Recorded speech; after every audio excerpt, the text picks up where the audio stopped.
الكيمياء ما هي إلا تطبيق. ما تيجي بقى نشوف حل أسئلة الدرس الأول مع بعض. وأول سؤال معانا هو سؤال إيه؟ هو سؤال المصطلح العلمي. بيقول لي كل ما له كتلة وحجم ويشغل حيز. يا ترى أثناء الدرس لما كنت بقول لك أي حاجة ليها كتلة وليها حجم معايا، دي اسمها إيه معايا؟ أول حاجة أو أول مصطلح أخدناه في الدرس هو كلمة المادة. تاني سؤال من أهم الأسئلة سواء كان مصطلح علمي يجيلك على هيئة مصطلح علمي أو يجيلك على هيئة عرف، وبيقولك وحدة بناء وتركيب المادة. كنا ساعتها أثناء الشرح كنت بقولك خد بالك إن أنا المادة دي حاجة كبيرة قوي، بتتكون من حاجة أصغر صغيرة جدا لغاية ما وصلت الأصغر منها هي حاجة اسمها ذرة.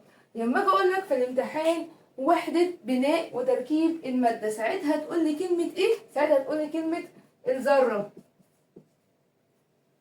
ورقم 3 بيقول لي جسيمات موجبة الشحنة. هو قال لي إيه؟ جسيمات موجبة الشحنة توجد داخل نواة الذرة. يا ترى الجسيمات موجبة الشحنة دي اللي اكتشفها العالم رازرفورد، يا ترى الجسيمات دي اسمها ايه؟ قال لي لما هي موجبة الشحنة يبقى اسمها البروتونات، وكنا بنرمز لها بالرمز الانجليش بتاعي بروتونز بي. طيب سؤال رقم 5 السؤال العكس على طول، بيقول لي جسيمات سالبة الشحنة، يبقى عكس موجب سالب الشحنة تدور حول النواة. يا ترى الجسيمات سالبة الشحنة اللي معاك دي اللي بتدور حول النواة دي ساعتها هيكون اسمها ايه؟ كنت ساعتها بقول لك اللي بتدور في مستويات الطاقة الرئيسية اللي هي في كلمة كلم نبض. يبقى دي اسمها ايه؟ دي اسمها الإلكترونات. سؤال رقم 5 كنت بقول لك ايه؟ دي الالكترونات بتدور في حاجه اسمها مستويات الطاقه. لما اجي اقول لك في الامتحان مناطق تدور فيها الالكترونات، حاجه بتدور فيها الالكترونات حول نواه الذره، ساعتها كنت بقول لك ايه؟ ساعتها كنت بقول لك مستويات الطاقه. عدد يكتب اسفل رمز العنصر، كنت ساعتها برمز لك لاي عنصر معايا بالرمز اكس، وانا افترض ان انا عندي عنصر رمزه اكس، كنت بقول لك في رقم بيتكتب فوق، في رقم معايا بيتكتب، رقم بيتكتب معايا تحت. طب الرقم اللي بيتكتب تحت كنت بقول عليه كلمه ايه؟ كنت بقول كلمه العدد الذري. ساعتها بقى لما اجي اقول لك في المصطلح العلمي عدد يكتب اسفل رمز العنصر، تكتب لي ايه في الامتحان؟ تكتب لي كلمه العدد الذري. طب لو قلت لك اعلى العنصر، لو قلت لك في الحته دي اعلى العنصر، ساعتها يكتب العدد ايه؟ ساعتها يكتب العدد الكتلي. بس جبتهولك بشكل مختلف او سؤال مختلف. مجموع اعداد البروتونات والنيوترونات لنواة ذرة العنصر. يا ترى مجموع اعداد البروتونات والنيوترونات لنواة ذرة العنصر دي عندي اسمها ايه؟ دي كان اسمها عندي العدد الكتلي. ساعتها كنت بجمع البروتونات والنيوترونات مع بعض، ساعتها يديني العدد الكتلي. وبكده نكون خلصنا السؤال الاول مع بعض على هيئه سؤال ايه؟ مصطلح علمي. تعالى نشوف نوع جديد من انواع الاسئله بتاعتنا. السؤال التاني معايا هو بيقول لي اختر الاجابه الصحيحه، يعني انا عندي 4 اجابات المفروض اختار منهم الاجابه الصح. بيقول لي كل ما يلي ماده، يا ترى كل ما يلي ماده ما عدا ايه يا ترى معايا؟ يا ترى الهواء؟ طب يا ترى الضوء؟ طب يا ترى معايا الرمل ولا ملح الطعام؟ مبدئيا كده ملح الطعام مادة، فما ينفعش اقول عليه حاجة غير المادة ليه؟ عشان ليها كتلة وليها حجم. طب الرمل لا، ده برضو ليه كتلة وليه حجم. طيب بالنسبة للضوء، لا الضوء اصلا ما اقدرش اوزنه، اقدر اوزنه يبقى ليه كتلة ويبقى ليه حجم. طب نيجي عند الهواء، الهواء لا ده ليه حجم وليه كتلة، يبقى الهواء كده معايا غلط والرمل غلط والملح الطعام غلط. يبقى ايه الصح معايا؟ هو الضوء، عشان الضوء عبارة عن موجة كهرومغناطيسية، عبارة عن موجات. طب نيجي السؤال التاني بيقول لي كل ما يلي يعبر عن عنصر ورمزه الصحيح. طب انا هكتب لك في الاختيارات الكلمة العربي الصح والرمز بتاعها صح، بس انت عليك ايه؟ اختيار الصح معاك. هل البوتاسيوم رمزه بي؟ لو كنت حافظه من ضمن العناصر التلاتة اللي كنت احفظهم يوميا ان هو رمزه كي، يبقى دي كده اجابة غلط ورمز الصح هي كي. طب فوسفورس اف؟ لا الفوسفورس رمزه بالنسبه لي بي، يبقى دي كده اجابه غلط ورمز الصح هو عباره عن البي. طب هل نيتروجين ان اي؟ اقول لك لا، من ضمن الرموز اللي حافظاها ان النيتروجين ان وليس ان اي، يبقى دي كده اجابه غلط وهكتب هنا الاجابه الصح ان. طب كروميوم سي ار، اقول لك ده اخر الرموز اللي كنت بحفظها، اخر 3 رموز كنت بحفظهم من ضمنهم الكروم، وهو الاجابه النهائيه الصح عشان الكروم رمزه سي ار. بيقول لي ما العناصر الداخله في تركيب سكر الجلوكوز، وكمان كتر خير اللي هو مديني رمز سكر الجلوكوز. يا ترى ايه العناصر اللي دخلت في تركيب سكر الجلوكوز؟ ثواني، انت قلتي سي 6 اتش 12 و6 صح؟ يبقى انا كده عندي عنصر اسمه عنصر الكربون، وعندي تاني عنصر اسمه عنصر الهيدروجين متوتي اتش 12، وعندي عنصر تاني اسمه عنصر الاكسجين. يبقى لما اجي اقول لك ما العناصر الداخله في تركيب سكر الجلوكوز، ساعتها هتقول لي ايه؟ هل كربون هيليوم ماء؟ طب هل كربون هيدروجين اكسجين؟ طب هل يا ترى كالسيوم هيدروجين اكسجين؟ ولا هل يا ترى نحاس هيدروجين اكسجين؟ طبعا الاجابه الصح معايا انتوا تي كربون هيدروجين اكسجين، يبقى لازم ادور على الكربون والهيدروجين والاكسجين معايا. نيجي للسؤال رقم 4، والسؤال من الحاجات الحلوة اللي ممكن تيجي من أسئلة الكيمياء بتاعتنا. طب يا ترى ايه هو؟ بيقول لي يشير الرمز ان، انا جايبه لك رمز اسمه رمز ان في العلاقة n2n سكوير. يا ترى ال n دي بتشير لايه؟ ساعتها هاخد بالك من العلاقة اللي بتجيب لي ان كل مستوى بيشيل كام الكترون. طيب كل مستوى، وانت عندك كام مستوى؟ ما انت عندك معايا 7 مستويات للطاقة، يبقى ال n دي ال n في العلاقة دي بتشير لايه؟ يا ترى رقم المستوى؟ يا ترى عدد الالكترونات؟ طب يا ترى عدد البروتونات؟ يا ترى رمز العنصر؟ ساعتها كنت بقول لك من العلاقة 2n سكوير لو هنطبقها على اول مستوى اللي هو اسمه الكي ده رقم 1 بينعية. طب هطبقها ادي 2 في الواحد اللي هو رقم المستوى بتاعي سكوير او تربيع. طب 1 تربيع بيديني 1، طب 1 في 2 بيديني 2، يبقى الكي دايما بيحمل بكام الكترون؟ بيحمل ب2 الكترون. يبقى الجواب الصح معايا الان دي بتشير لايه؟ بتشير لرقم المستوى. بيقول السؤال رقم 5، بيقول لي عدد الجسيمات سالبة الشحنة. يبقى أنا بسأل على عدد الجسيمات سالبة الشحنة في ذرة الألمنيوم، وكتر خيرك جايب لي العنصر والرمز بتاعه حتى العدد الذري اللي هو بيساوي 13. يا ترى الذرات الجسيمات السالبة ساعتها بتساوي 13 ولا 14 ولا 20 ولا 27؟ ساعتها لما كنت بوزع الرقم اللي تحت اهو، بوزع حاجة اسمها بروتونات، يا اما الرقم اللي تحت ده اسمه عدد ذري، متفقين اسمه عدد ذري، او بنسميه عدد الالكترونات، او بسميه عدد البروتونات. كل المسميات دي صح معايا. طب رقم 13 او جسيمات سالبة الشحنة هيكون بالنسبة لي هو رقم ايه؟ هو رقم 13 عشان انت بتوزع العدد الذري او بتوزع عدد الالكترونات اللي هي معايا سالبة الشحنة.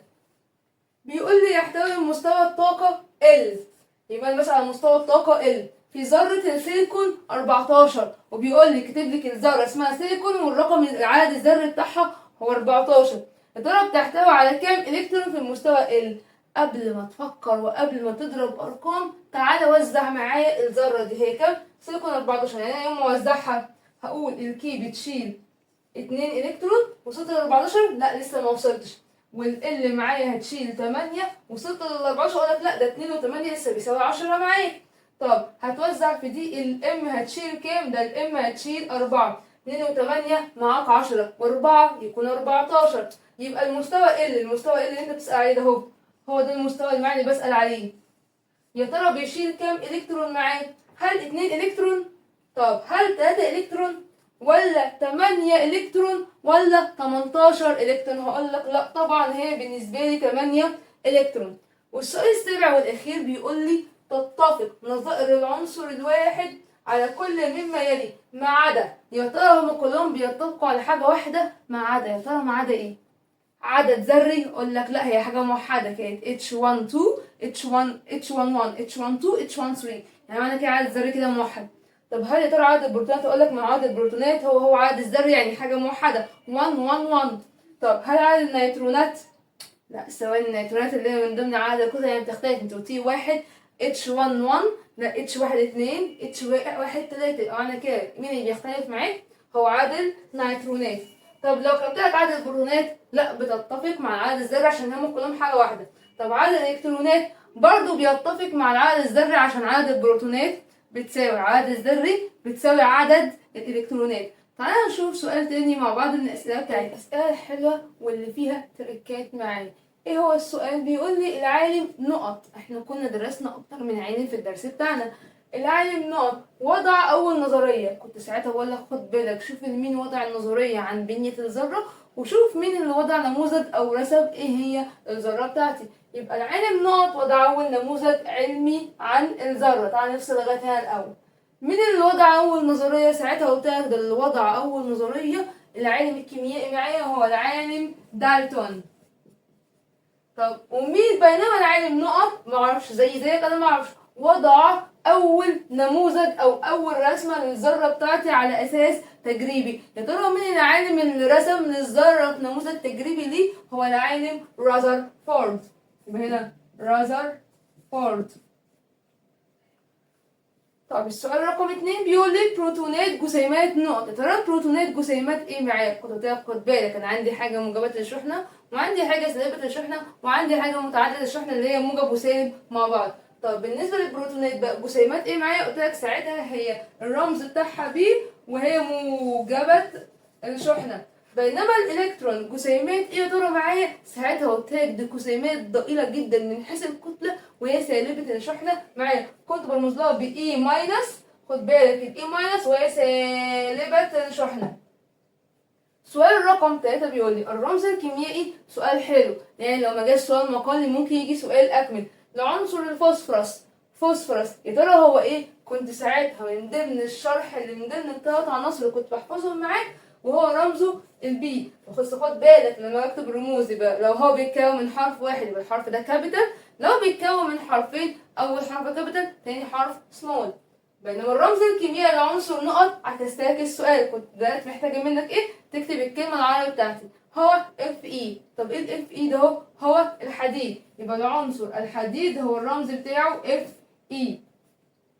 رقم 4 بيقول لي في ذرة أي عنصر، أنا أي ذرة عندي فيها مستويات الطاقة، مستوى الطاقة M يسبق مباشرة، يعني هو قبل مباشرة. يا ترى هو قبل إيه وبعديه إيه؟ تعالى بس نكتب كلم نوبك كده على جنب عشان نعرف الام دي قبلها مين وبعدها مين. كنت ساعتها بقول لك إن مستوى الطاقة مستوى اسمه كي، ال في مستوى اسمه ام، في مستوى اسمه ان، ال ام ال كي ال ام ان او بي كيو. انا بقى بسألك سؤال، يا ترى اللي بيسبق الام ويلي الام، طب يلي يعني اللي بعده هو عبارة عن ايه؟ هو عبارة عن الان. طب اللي بيسبقه لا هو عبارة عن ال. يبقى انا كده خد بالي يا ترى مين المستويات الطاقة ومين بعد ومين قبل. طب الذرة نقط الشحنة في حالتها العادية بينما النواة نقط الشحنة.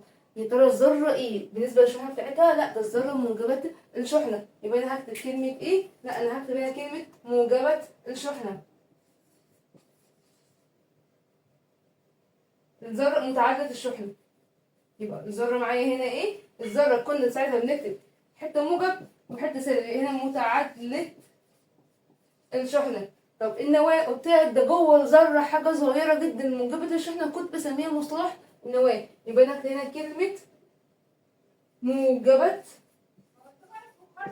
الشحنة. طب السؤال الأخير معايا بيقول لي ايه؟ طاقة الإلكترون في مستوى الطاقة N. يا ترى ايه بالنسبة لطاقة الإلكترون في مستوى الطاقة M؟ هشوف كده كي وال والام. قال لي والله الان اهي، الان اهي. وفين الام اللي ما قبلها؟ كنا ساعتها بنقول يملأ مستويات الطاقة الأقل في الطاقة أولا ثم الأكبر في الطاقة. طب مين الأقل؟ اللي هو الام دي. يبقى ده كده اهو ده قليل. طب بالنسبة للان اللي هو بيقولها لا ده كده كبير. يبقى طاقة المستوى ان اللي هو ده اهو اللي بعديه اللي هي الكبير. بالنسبة لإيه طاقة المستوى ام؟ قال لي والله طاقة المستوى ان هي أكبر من طاقة المستوى أو طاقة الإلكترون في المستوى M. تعالى نشوف مع بعض سؤال تاني من الأسئلة الحلوة، أسئلة الكيمياء. من الأسئلة الحلوة اللي ممكن تجيلي أو ممكن ما تجيش بس أنت أصلا ما تعودتش عليها معايا، وهي أسئلة استخرج الكلمة الشاذة. يا ترى إيه الكلمة المختلفة معايا اللي أنا المفروض أختارها، ولو غلس عليك في الامتحان هيقولك اكتب ما يربط إليه هذه الكلمات. طيب أول سؤال معانا بيقول إيه؟ بروتونات، نيوترونات، الكترونات، كوانتم. يا ترى مين الكلمه المختلفه اللي انا ما سمعتهاش او هي اصلا ما لهاش علاقه بالموضوع؟ البروتونات والنيوترونات والالكترونات دي ليها علاقه بذره العنصر وجوه نواه العنصر، بس قبل كده انا ما سمعتش كلمه كوانتم. يبقى الكوانتم او الكلمه الغريبه عليها كلمه ايه؟ هي كلمه كوانتم. طب السؤال رقم تاني معايا وهو بيقول لي ايه؟ كي، رمز الكي ولا رمز البي ولا ال ولا رمز الام؟ قال له يا ثواني، ده احنا كده اصلا كنا واخدين كده على جنب ان عندي مستويات طاقه اسمها كلم نابك. طيب الكي شغال، البي لا مش موجوده، هي البي اللي هي بي باي بن، يبقى دي لغايه دلوقتي غلط. ال لقيتها ال هنا. طب الام وراها على طول، يبقى مين الغريب اللي معايا او الكلمه الشاذه اللي معايا؟ هي حرف البي. ورقم 3 بيقول لي ايه؟ بيقول لي ليثيوم 3 ولا صوديوم 11 ولا مغنيسيوم 12 ولا بوتاسيوم 19. يا ترى مين المختلف معايا؟ طبعا لو انا كنت مذاكره الجدول الدوري الحديث هلاقي حد يقول لي في الكومنتات يا مس نورهان هو مغنيسيوم 12. طب هو انا اصلا قلت مغنيسيوم 12؟ قال لي والله اصل انت لو وزعتي ده او ده او ده هتلاقي مستوى الطاقه معاكي، او تعالى نوزع مع بعض كده عشان نعرف مين الغلط معاك. طب ده قال لي ده 2 8 8 1 كده كي ال ام ان. طب وده تعالى نوزع كده كي والال، كي تاخد 2 والال تاخد 8 معاك. طب وبعدها لا ده انت معاكي الام اهو، بس الام بتحمل ب2 الكترون. طب الصوديوم معايا؟ قال لي والله ده الصوديوم ده كي هتاخد 2 والال هتاخد 8. تعالى نكتب هنا بخط صغير شويه، هتاخد 2 ودي هتاخد 8 وبعد كده هتاخد 1. يبقى ده انت عندك الكي والال والام، ادي الكي وادي ال وادي الام، ده داخلها 1. طب بالنسبه للليثيوم، الليثيوم برضه عندي الكي هتشيل 2 الكترون وبعدها مستوى اسمه ال هيشيل 1 الكترون. ايه ده في حاجه مختلفه معايا. كل الالكترونات او كل العناصر اللي معاك دي اخرها 1 الكترون. ايه ده 1 الكترون. لا ايه ده في البوتاسيوم برضو 1 الكترون، ما عدا المغنيسيوم اخره 2 الكترون، فدي تكون الكلمه المختلفه بالنسبه لي.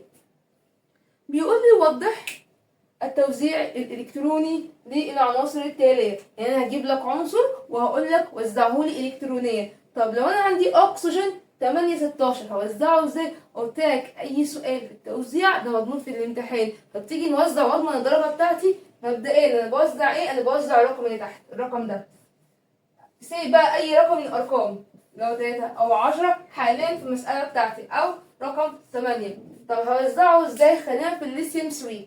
طب الليثيوم قال لي والله انت بتوزعي في حاجه اسمها مستويات الطاقه اللي هي اسمها كلم نوبك. اول مستوى اسمه كي اللي هو بيشيل كام الكترون؟ بيشيل 2 الكترون. بعديه المستوى اللي اسمه ال اللي هو هيشيل معايا كام الكترون عشان اوصل للتلاته؟ ده هيشيل 1 الكترون. يبقى هي دي التوزيعه بتاعتي. طب بالنسبه للنيون 10 يا ترى هوزع النيون 10 ازاي؟ قال لي نفس اللي عملتيه انا تعملها، بس اهم حاجه انك توصلي الرقم 10. طب لو النيون 10 لا ده انا هخليها كده كي هتحمل ب2 الكترون، وصلت لل10 اقول لك لا لسه ما وصلتش. طب بعد الكي بيجي ال بيحمل 8 الكترون. طب 2 و8 وصلنا ل10 الكترون. هستناك في الكومنتات تقول لي يا ترى توزيعة الاكسجين 8 هتكون ازاي؟ كم مستوى طاقة وكل مستوى طاقة بيحمل بكام الكترون؟ تعالى نشوف سؤال صح وغلط مع بعض. وسؤال صح وغلط معانا بيقول لي ممكن يجيب لي سؤال صح وغلط صح وغلط وبس ويسكت عن الكلام، او يجيب لي مثلا كلمة مع التصويب. طب ساعتها كلمة مع التصويب احنا كبرنا خلاص، هعمل ايه؟ اشطب على الكلمة الغلط واكتب الكلمة الصح معايا. تيجي بقى نشوف اول سؤال مع بعض. بيقول لي تتفق شحنة البروتون مع شحنة الإلكترون. يبقى أنا كده عندي إلكترون وعندي بروتون. يا ترى الشحنة دي تتفق مع الشحنة دي في المقدار والنوع؟ لا طبعا، دي شحنة ودي شحنة. البروتون شحنة موجبة والإلكترون شحنة سالبة، يعني مختلفة تماما في الشحنة وفي النوع. يبقى كده جملة خاطئة. والسؤال رقم 2 بيقول معايا: يحتوي سماد NPK. كنا قلنا ان الرموز دي ليها دلالة عندي في الكيمياء. عندي ال N وهي عنصر النيتروجين، يبقى انا كده عندي ال N هي النيتروجين، وعندي ال B هي الفوسفورس، وعندي ال K هي البوتاسيوم. بيقول لي بقى السماد اللي هو فيه ال N ال B ال K ده معايا بيحتوي على عناصر نيتروجين بوتاسيوم كالسيوم. لا، لكن النيتروجين ال N هي النيتروجين، طب ال B هي الفوسفورس، طب ال K هي البوتاسيوم. يعني النيتروجين صح والبوتاسيوم صح، بس الكالسيوم معايا هي غلط عشان ما قلتلكش كالسيوم. انا قلت لك ايه؟ انا قلت لك فوسفورس. يبقى دي كده الجمله دي خطا، والتصحيح بتاعها هي كلمه الفوسفورس. ورقم 3 بيقول لي: تدور الإلكترونات. ركز بقى عشان دي حتة حلوة بيضحك عليها في قلب الامتحان.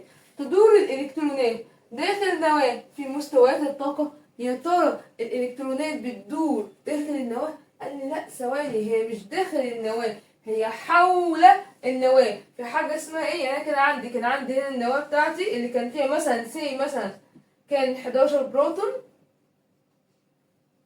كان النواة بيدور حوالي ايه؟ مستويات الطاقة. مستويات الطاقة اللي فيها ايه؟ اللي فيها الإلكترونات. يعني معنى الجملة دي أنا بقول لك تدور داخل النواة في مستويات الطاقة. دي جملة صح ولا غلط؟ لا طبعا الجملة بالنسبة لي خاطئة. بنكتب ايه؟ كده خاطئة. لكن ايه الصح بتاعها؟ بدل كلمة داخل هكتب لك كلمة حول النواة. رقم 4 بيقول لي ايه؟ بيقول لي: يقع مستوى الطاقة الثالث في الذرة بين المستويين K و M. هل مستوى الطاقة الثالث بيقع بين ال K و M؟ تعال نشوف. انت قلت لي اول واحد كان اسمه K، ده رقم 1. رقم 2 معايا اللي هو اسمه L، ده رقم 2. مستوى الثالث اسمه M وده رقم 3. والمستوى الرابع اسمه N وده رقم 4. هو بيقول لي مستوى الطاقة الثالث. فين مستوى الطاقة الثالث؟ ايه الحتة دي. بيقول لي يقع بين الكي والام. الكي بعيد عليها والام برضو بعيد عليها، ما هو بيقول لي المستوى الثالث، وهي دي كده جملة خاطئة. بس خد بالك هي نصها صح، الجملة نصها صح والجملة نصها غلط. طب ايه الصح اللي فيها؟ هو بتشبع فعلا ب8 الكترون، بس هي دي جملة خاطئة معايا. يتفق العنصران Na11 وألمنيوم 13 في عدد الإلكترونات الموجودة في مستوى الطاقة L. يا ترى الذرة اللي اسمها صوديوم 11 والألمنيوم 13 بتتفق في عدد الإلكترونات الموجودة في مستوى الطاقة L؟ قبل ما تقولي صح وغلط تعالى نوزع. ولنفترض ايه على جنب الصوديوم 11. انت قلت لي ايه؟ الكي هتشيل 2 والال هتشيل 8. وصلت لل 11؟ لسه ما وصلتش لل 11. اتفضل لي كام؟ اتفضل لي هنا الام واتفضل لي هنا 1. دي كان صوديوم 11. طب بالنسبه للمغنيسيوم قال لي لا، ده انت معاكي المغنيسيوم هيبقى الكي اهي فيها 2 والال فيها 8. طيب والام لا دي فيها 2. طب هما الاثنين بقى اللي هو المستوى ال في البوتاسيوم ومستوى ال اللي في المغنيسيوم، هل هما الاثنين بيتفقوا في عدد الالكترونات؟ اللي هو بيقول الموجود يتفق العنصران في عدد الالكترونات الموجوده في مستوى ال. يقول لك اه ده هنا بالنسبه لي 8 وهنا بالنسبه لي 8، يبقى دي جمله صحيحه. يكتب العدد الذري أعلى يسار رمز العنصر. أفكرك كنا بنرمز لأي عنصر في الجدول الدوري الحديث بتاعنا بالرمز إكس، ويكتب رقم فوق ويكتب رقم تحت. هل بقى العدد الذري ده أعلى اليسار؟ ده كده اليسار بالنسبة لي، هنا أعلى يسار هنا العدد الذري. هقول لك لأ، كان بيكتب فيها في الجزء ده لا إيه بالنسبة لي أسفل الرمز. دي كده جملة خاطئة، بدل ما أكتب لك كلمة أعلى يسار لأ هي أسفل. سؤال رقم 7 والأخير معاه في سؤال صح وغلط، يتفق نظير المغنيسيوم 24. يبقى أنا كده عندي ذرة من الذرات اسمها مغنيسيوم ورقمها 24 مع نظير المغنيسيوم 25، وعندي ذرة المغنيسيوم اللي هي أختها التوينز بتاعها بس العدد القطري بتاعها 25. يتفق في عدد البروتونات. هقول لك ما انت كده اصلا كده عندك ذرة المغنيسيوم اهي، عندك المغنيسيوم 24 وعندك ذرة تانية اسمها مغنيسيوم هي 25. قلت لك ساعتها في التعريف ان هو بيتفقوا في العدد الذري الرقم ده اهو، ولكن يختلفوا في العدد القطري. طب هنا ده اسمه عدد ذري او بنسميه عدد بروتونات او بنسميه عدد الالكترونات. يبقى الجملة اللي معايا دي جملة صح ولا جملة خطأ؟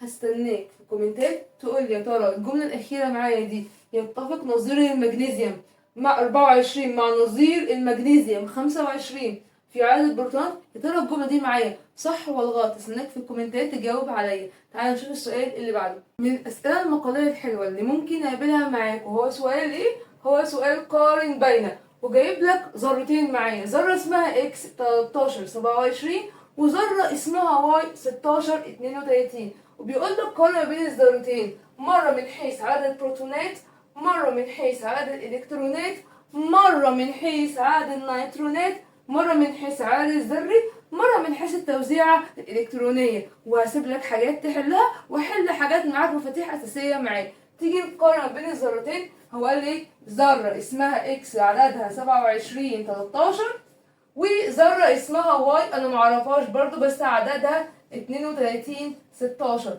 فهو بيقول لي ايه؟ لا ده قارن من حيث عدد البروتونات. يبقى انا هكتب هنا كلمة ايه؟ عدد البروتونات. طب بالنسبة لعدد البروتونات قلت لك البروتونات هي بتساوي عدد الالكترونات هي بتساوي عدد الذري. يبقى هنا رقم كام؟ البروتونات بتساوي كام؟ 13. طب هنا البروتونات هتساوي كام؟ تساوي 16. طب هو بيقول لك خلاص احنا كده خدنا اول واحده عدد البروتونات. بيقول لي قارن ما بين الذرتين من حيث عدد الالكترونات. يبقى هكتب هنا كلمه عدد الالكترونات. يا ترى عدد الالكترونات في الذره دي بيساوي كام؟ في الذره دي بيساوي كام؟ البروتونات زي النيوترونات، يعني دي 13 ودي برضو زيها 13. طب هنا عدد البروتونات في الذره دي ب 16، يبقى هنا برضو بكام؟ برضو ب 16. يبقى انا كده خلصت من تاني نوع من انواع المقارنه. طب بيقول لي قارني من حيث عدد النيوترونات. طب عدد النيوترونات دي هجيبها ازاي؟ قال لي والله اصل انت لو عندك العدد الكتلي، لو انت عندك العدد الكتلي وعندك العدد الذري هتطرحيهم من بعض يديك عدد النيوترونات. ايه ده؟ انت عندك اهو 13 27، لو طرحت الرقم ده اهو من الرقم ده اهو هيدينا عدد النيوترونات هتلاقي 27 ناقص 13، وهكذا. برضو لو طرحت عدد الكتلي من العدد الذري او عدد الكتلي من عدد البروتونات هيتبقى لي عدد النيوترونات. يبقى 32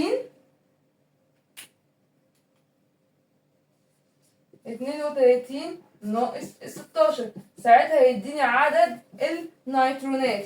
طب هو انت ليه عملت الطريقه دي؟ اصلا المصطلح العلمي بتاع العدد الكتلي كان بيقول لي مجموع عدد البروتونات والنيوترونات هيديني حاجه اسمها عدد كتلي. فلما لما تطرح العدد الكتلي من عدد البروتونات هتفضلك ايه في النهايه؟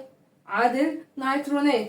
هستناك في الكومنتات تقول لي يا ترى العدد الذري للذرة دي هيساوي ايه وللذرة دي هيساوي ايه. بس هعمل معاك ايه؟ انا هعمل معاك التوزيعة الالكترونية. تعال بقى نوزع الذرة دي الكتروني ونوزع الذرة دي برضو توزيع الكتروني. يبقى انا كده هتكلم من حيث ايه؟ من حيث التوزيع الالكتروني. هو قال لي ايه؟ اكس 13، يبقى انا هوزع الرقم اللي تحت اللي هو رقم 13. طب اول مستوى للطاقة هرسم كده النواة بتاعتي اللي فيها اصلا 13 الكترون او 13 بروتون، وهرسم هنا النواة بتاعتي اللي هي اصلا فيها كام بروتون؟ 16 بروتون اللي انا المفروض اوزعهم معايا. طب هنا اهو اول مستوى هيقابلني اسمه كي. طب الكي هتحمل بكام الكترون معاك؟ هتحمل ب2 الكترون. طب بعد الكي هقابل مين؟ هقابل المستوى اللي اسمه ال اللي هو عبارة عن ايه؟ هيحمل بكام الكترون؟ هيحمل ب8 الكترون. طب 2 و8 10 13. طيب لازم اوصل ل 13. المستوى اسمه ام، هو عبارة عن 3 الكترون. طب المستوى اللي اسمه واي معايا، قال لي والله خد بالك المستوى اللي اسمه واي هو فيه 16 الكترون، يعني زي ما عملت هنا هتعملي هنا، هو في التوزيعة الإلكترونية. هستناك في الكومنتات تقول لي يا ترى توزيعة العنصر واي 16 يا ترى كام مستوى فرعي، كام مستوى رئيسي هوزع فيه، وكل مستوى هيتشبع فيه بكام الكترون. اخر سؤال معانا من الاسئله المقاليه والاسئله اللي محتاجه دماغ عاليه. ايه هو السؤال اللي معايا؟ بيقول لي يرمز لنظير الفلور 18 وجايب لي الرمز بتاعه اللي هو بيساوي F918. قال لي والله اوجد كل مما ياتي في نواة هذا النظير. يعني انا محتاجه منك ده الاسئله اللي هسالها لك دلوقتي. عدد البروتونات يا ترى هيساوي كام معايا، وعدد النيترونات يا ترى برضو هيساوي كام معايا. طب مبدئيا كده اهو عدد البروتونات اللي معايا هجيبها ازاي؟ قلت لك ساعتها الرقم ده هو العدد الذري، هو عدد البروتونات، هو عدد الالكترونات. لما اجي اسالك بقى يا ترى عدد البروتونات هيساوي كام، قال لي والله هو الرقم اللي تحت اللي هو اسمه العدد الذري، وعدد البروتونات هيساوي 9.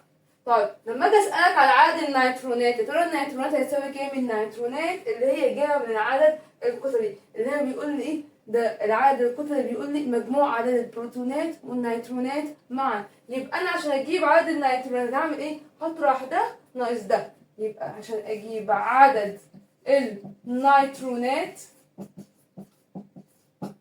هيساوي ايه ساعتها؟ قال لي والله هي 18 ناقص 9 هيساوي 9 نيترون. هستناك في الكومنتات تقول لي ذرة الصوديوم 1123.